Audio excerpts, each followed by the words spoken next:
Well, hello and welcome to the channel. My name is Johnny and you're watching Hillbilly Modeling. So this is going to be part 7 of our Russian heavy tank JS-2 model 1944.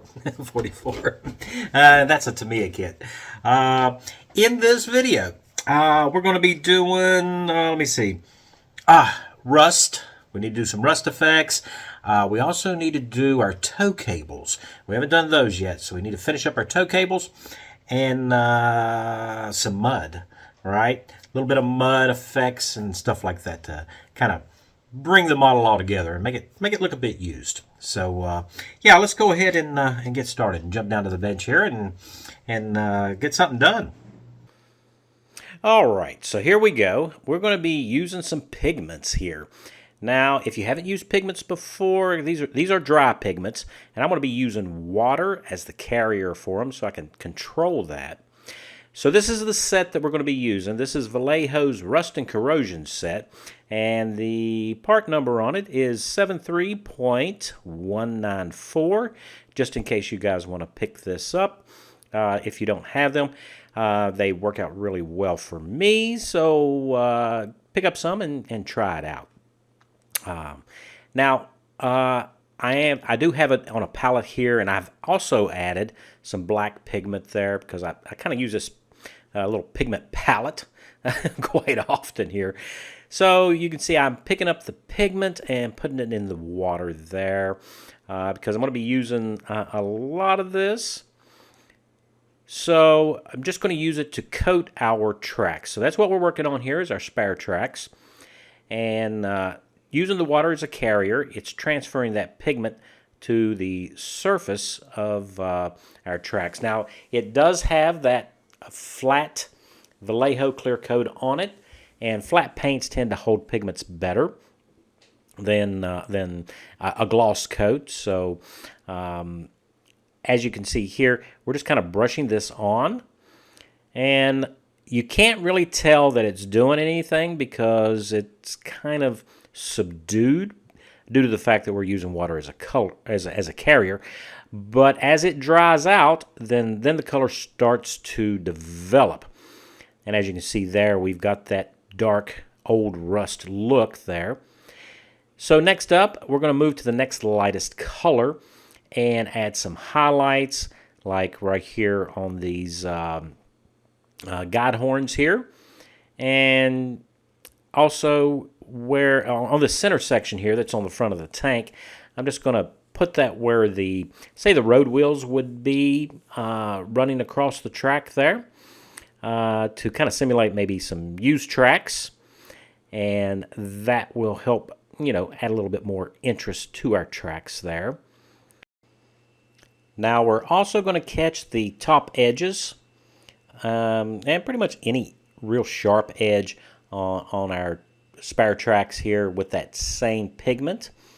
Kind of help bring that out a little bit. That way it really stands out whenever you go to look at the tank. You do want to be careful not to add too much because you can get it maybe a little bit too bright. So we're just using those two pigments there. I'm also going to use that lighter pigment there and go over our tools.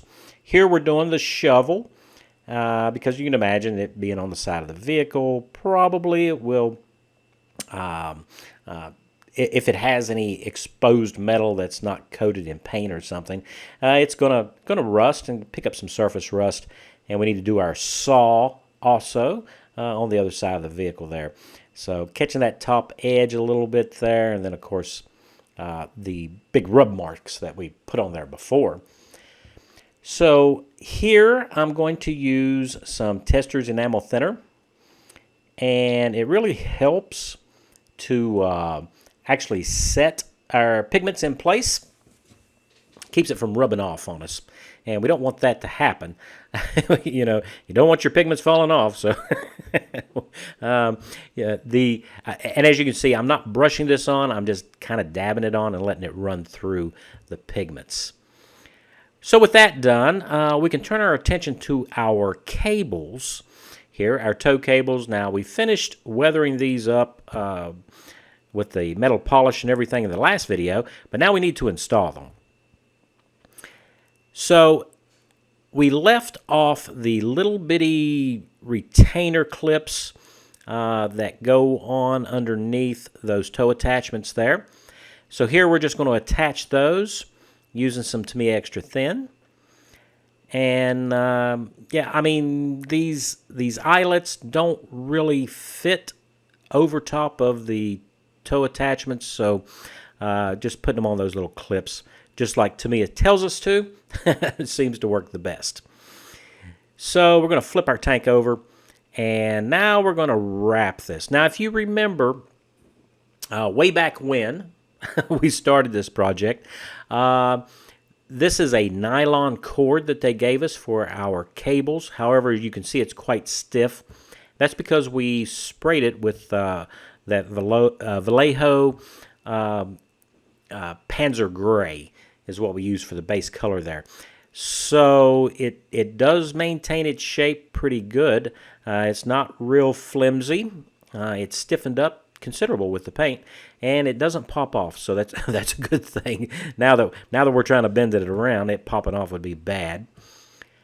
So these cables are attached to the top of the engine deck here with these binders, which we've painted up, and I'm just trying to make sure that everything's going to fit like I want it to.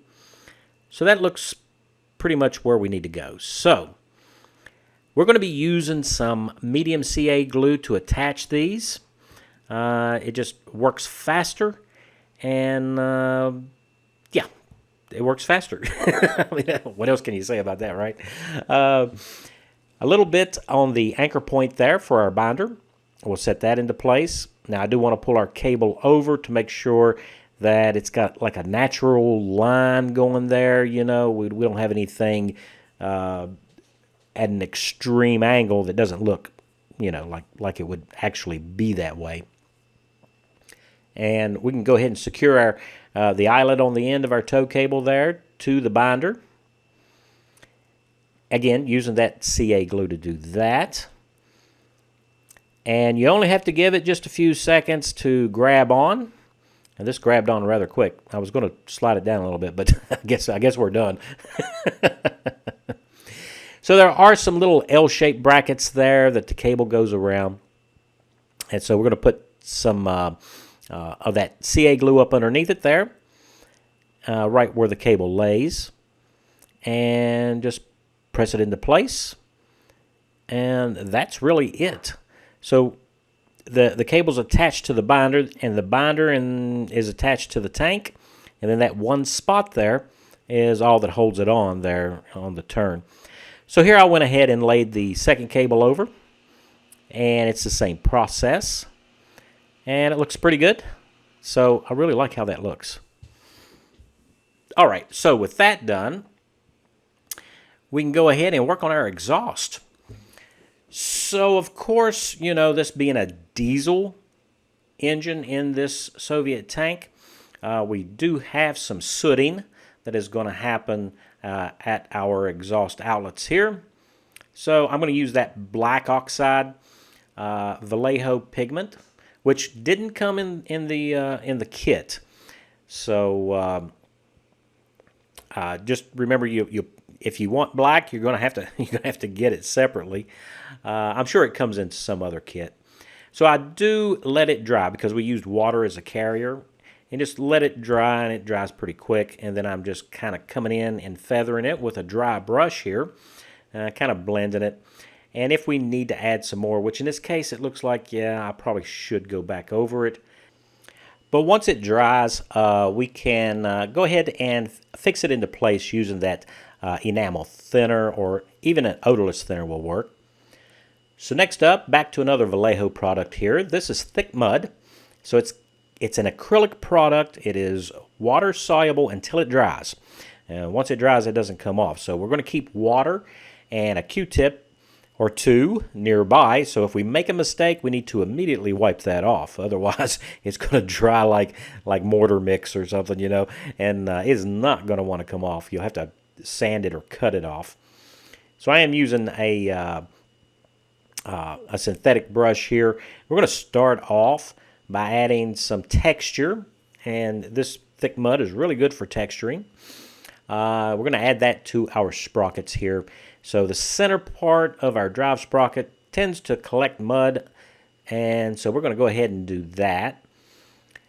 Then on our lower hull here, where our tracks are going to be, we have our bump stops here for our road wheel arms. And as you probably know, on this heavy tank, the Russians or the Soviets had a bump stop at every one of those road wheel arms. So they're really trying to protect those torsion bars to keep from breaking those. But, of course, the mud is going to collect on top of those, and also on top of those bolsters where the arms come out, and the tops of the arms as well. So all of this is going to fall off of the tracks as the tracks, go around in a normal operation. So we're going to concentrate on those areas as well as doing a little bit of texturing with it. So this is really good for adding, those little bumps and, mud stuck to the side of the vehicle there. So we're just going to kind of stipple that all on. The good thing about this acrylic mud is that it does hold its shape after it dries. It's very pliable and very usable, and so we're going to use it intermittently here. We don't want to get too much up underneath the fenders and the dust guards and everything, because if we do, maybe we might have a problem getting our tracks on. So we don't want to do that. We want to avoid that. However, we do want to make it look as if there is mud kind of dried and hanging down where you would expect it to be on an armored vehicle that's operating obviously off-road. Not a lot of paved roads in Europe at this time, so yeah, no matter where they go, they're going to pick up some sort of dirt, dust, and mud. So we're going to simulate that by having this mud hang down. And we can go along the entire fender and add bits and pieces of mud hanging down to kind of give us that effect a little bit there without having to put a whole lot of that in there. Now once that dries, and it's going to dry pretty quick because it's water-based, we're going to use this AK Earth Effects, which is a wash. Now it's an enamel-based product, so it's different than the water-based stuff. And I have mixed it up into a jar this time because we're going to be using quite a lot of it. And this mix is about 40% product and 60% enamel thinner because it is enamel based. And here we're just going to go ahead and cover the bottom of the vehicle with it. Kind of let it spill out and go wherever it's going to go. It's mud, so you don't really control mud in nature. More like it kind of controls you. So here we're just going to cover that whole bottom surface there and let it pool and do its thing. And then we're going to continue around like our final drives. I almost said drive sprockets, but final drives, and then our road wheel arms and everything here. We're just getting that mud on there so that it's not a bright green vehicle anymore. And also we're going to do the same thing with our final drive hubs here. Go ahead and put that on there. And if you want it darker and more intense, you can go back in and put a second coat. But we're really not going to know what that is really looking like until we get the or let it dry and let that thinner set off. Here we're doing the back sides of all of our road wheels as well. You don't want to forget about that. And then we'll come in and do the outside portion that you can see, or outboard side of our road wheels as well. And since it's mixed with that thinner, it's really going to collect up into the little corners and everything, which is what we want it to do because that's where it's going to kind of want to sit and stay as the vehicle goes down the road. So I am being very careful not to get it on that metal polish that we put on our contact area on our road wheels. Now we've given our acrylic paint here, or paint, not paint, but the the mud, the thick mud that we put on, plenty of time to dry. And like I say, it's a water-based acrylic, so it dries fairly quick. And now we're coming back on the side of the our vehicle here on the lower hull, and just adding some of those, some of that wash there that we have. And we're going to continue to muddy that up. So it's important that we pay attention to all those little nooks and crannies and stuff. We don't want any shiny green hull to be exposed there. So we are going to go around the front and the rear of the vehicle, just adding our thick mud mix here, using this enamel product here. And you can always go back and add more if you don't like how it looks. Now, if you want to take it off, if it is dry, you're going to have to use enamel thinner to take it off. So, with that accomplished, we can go ahead and start working on the top side of the vehicle. So we're still using the thick mix that we already have here. And we've got the underside of our fenders and dust shields and everything as well. And here on our front fenders, we're going to go ahead and put some there, because you know that mud's going to kind of splash up and dry there. And also it's going to collect some dust. So on the lower portions there, we'll put this thick mud. And then, of course, we're going to do the same thing on the back of the vehicle. And this is the part where the tracks are picked up behind the vehicle and goes over the drive sprockets. So you can imagine that's going to be muddier and dustier than the rest of the vehicle. So we'll just lay in some more mud there. And you can always go back and add more if you don't like how it looks. Now once that dries, I'm going to be using these two pigments here. We got this green earth, and then of course that desert dust. So we are going to use this pigment here to add little dry spots here and there, because mud, as you know, kind of gets lighter in the thinner top layers, and then where it's thicker, it retains more moisture. So we're going to add some of this desert dust here, top of these road wheel arms, and a little bit on the side there, because you know it's going to dry out, and that's kind of the look I'm going for is a little bit of a drier, less of a wet, muddy look. So I don't normally weather things really intensely. So I think this dust will add a little bit more interest to it there, because we're going to be able to see a lot of this through the tracks and the road wheels. So yeah, I'm just going to fix it into place again with the enamel thinner there. Kind of let it run down and wick through, and that will fix it into place for us, so that we don't. Once we get the model done, we don't want all this, you know, kind of flaking off and messing up our display shelf.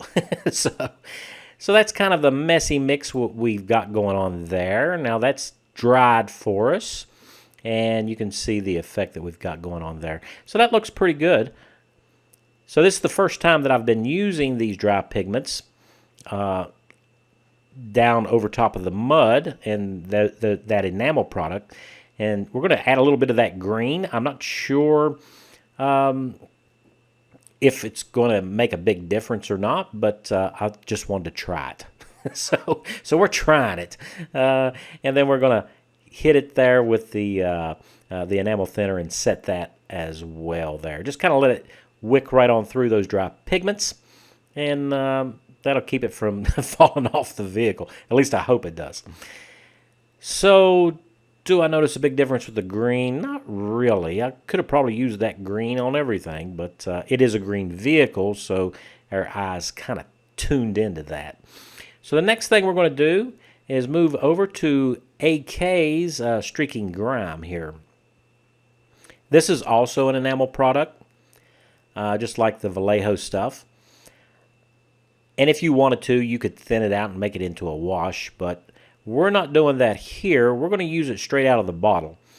And what we're doing is simulating basically oil leaks. So if anybody thinks that a Russian tank during World War II didn't leak a little bit of oil down inside the hull there, you may be disillusioned. So, even modern tanks leak. I know that from experience. So around our drain plugs there and our access covers, we're just going to add some detail here. We're just kind of playing with it a little bit here to see how it works. Now the good thing about this streaking grime, when you use it like this, which of course it would soak through the mud and everything, and so it would have a flat appearance. And this streaking grime, when it dries, it has a flat finish.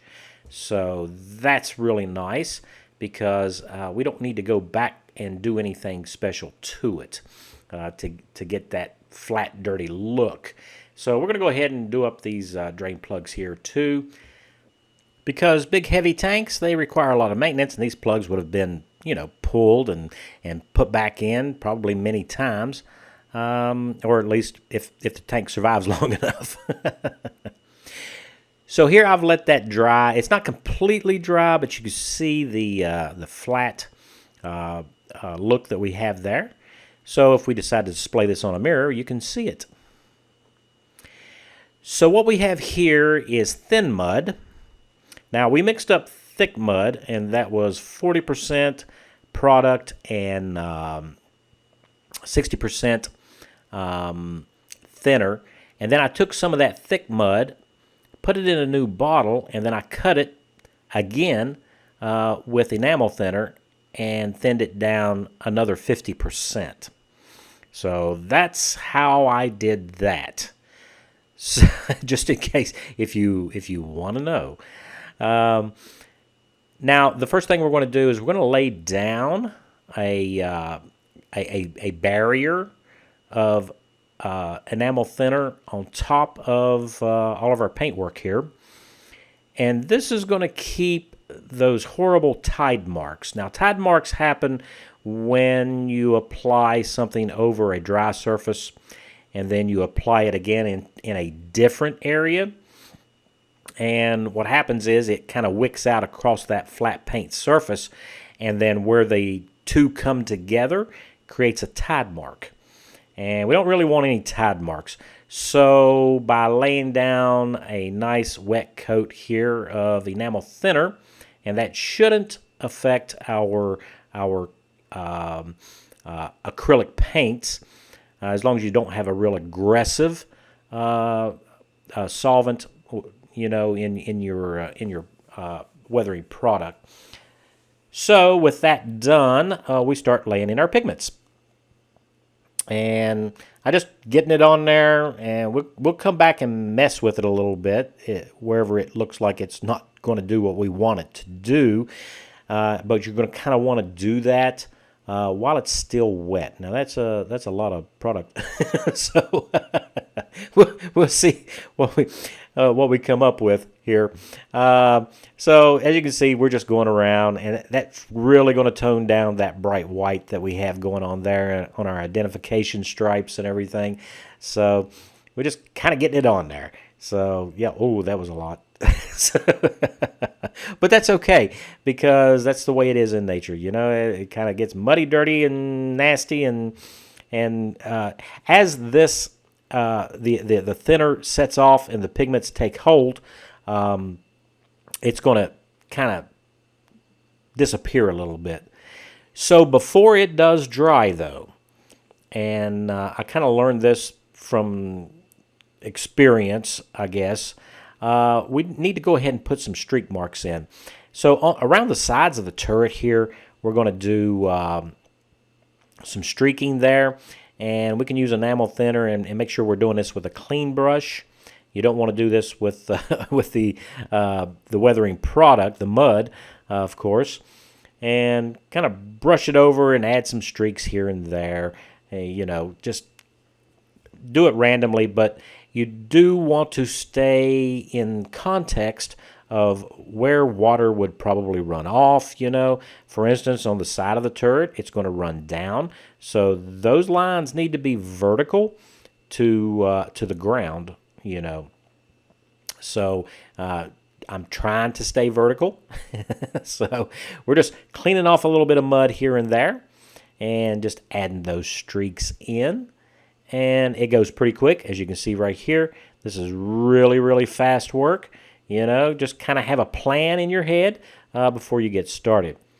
Now, around our loader's hatch here, we kind of added quite a bit of pigment. So we're going to kind of dab on it because, you know, the crew's going to be walking around on top of the tank and everything, so it's not going to be a solid mess. It'll be a splotchy mess. Now, we don't want to forget about our gun tube as well, so I'm going to go ahead and coat that in some enamel thinner. And then we can go ahead and add the product there. Just make sure you add enough that it kind of runs around. And we're just going to splotch it up. Yeah, as you can tell, there's no real science going on here. This is hillbilly mud. Now, pay attention. Since I applied it to one side, I need to go back and look at the opposite side and make sure that we kind of have a full wraparound going on there. Otherwise, it's going to look a little funny. So there is no difference in my application method between the turret and the upper hull. We're going to use our thin mud here, and we're just going to lay down the enamel thinner first, and then we're going to go ahead and throw the product on. Just get it on there and get it moving around, and you know. We will come back in and kind of streak it a little bit, just like we did on the sides of the turret, especially like around the fuel tanks and what have you there. Now when it comes to the back of the vehicle, we're going to do the same thing. We're going to lay in those pigments there, and this is an enamel wash, so it will flow pretty good. Ooh, that was a lot. Now, you are going to want to come back in and streak this before it dries, just like we did on the sides of the turret, you know, because if you come back in later with enamel thinner after it dries, you may have some issues because it really likes to latch on to the flat surface of that clear, the flat clear Vallejo that we put on. So, same thing here on the front of the tank.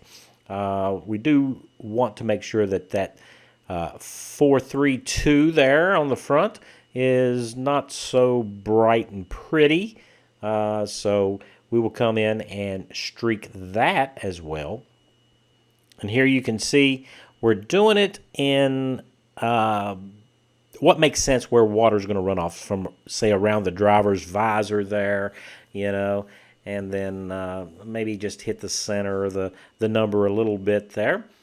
Gives a little bit more interest and a little bit more, hopefully, something realistic, you know. So I mentioned streaking the fuel tanks before, and I may have waited a little longer than I probably should have. But we need to go ahead and make sure we do that. So I did put some more enamel thinner on there to help aid that. We don't want to get too crazy with it. Now we don't want to forget about our hatches. Now the top side of the hatches, when the hatches are closed, should be pretty much as dirty as the top of the tank, more or less. So we want to make sure we go ahead and take care of those so that we have a little bit of dust and mud and stuff there.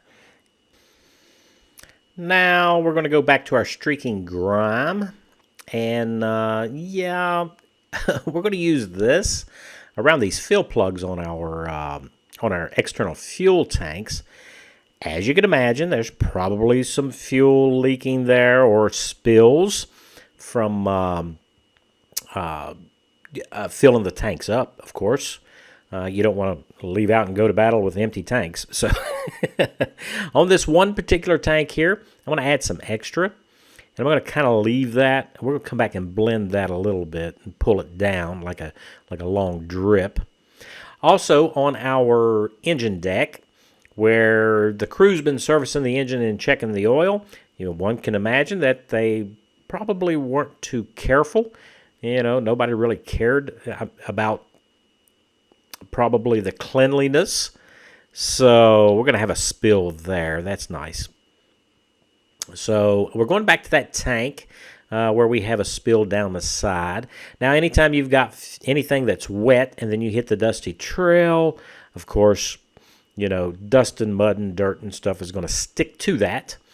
So it's going to be darker, and that kind of gives us the impression that we did have a spill during the filling of those tanks. Now, I'm not going to do every single tank. I'm just going to do this one because you don't want to overdo certain details. That makes these one-off little details that much better. Okay, so here we are. We got our mud effects on, and we got our rust going on there. I think it looks pretty decent. It's kind of eye-catching there. I didn't want to go too bright with the rust pigments because I was worried it would be way out of place. But I think that looks pretty decent there. I think we're in the ballpark there. So we got our rust effects. Oh, and the dust. My fingers are in the way. Yeah, down low there, because mud and dirt and stuff. It tends to on the high parts of the mud. It's going to dry out first where it's thinner, and then when it gets down thicker, it's going to be damper and darker. So that looks good. And then we got our turret. So we haven't got our hatches on yet because we still got to do our figures. So that'll be coming up in the next video. And I don't want to put the model together yet because since we've used these enamel products, if you've ever used enamels before, you know that you really need to let these things set and cure because it's kind of soft until it fully cures. Otherwise, you'll end up with a big old fingerprint, somewhere where you probably don't want it. So we're going to let this cure. I'm going to give it at least 48 hours to make sure that everything is nice and solid so we can handle it. And so in the meantime, we'll be able to do our figures and then get ready to put it all together. I just want to show you this right here.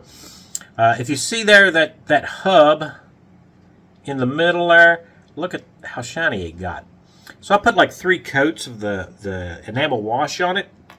But for some reason, they got these little shiny spots. So I'm going to let that finish curing to make sure, and see if it'll go away. If it doesn't go away, then I will go ahead and probably shoot it with a coat of the matte acrylic lacquer here to dull it down, take that shine off there. We don't want them shiny hubcaps on our tank. All right, so that's going to wrap this up. Look for the next video on Friday. We're going to wrap this whole thing up. We're going to do some figure painting, but we've got to put our figures together first, and then paint them, and then we can go ahead and put them in the vehicle and get everything assembled. So, yeah, that should be the last video on this series next Friday. So, until I see you guys then, y'all stay safe.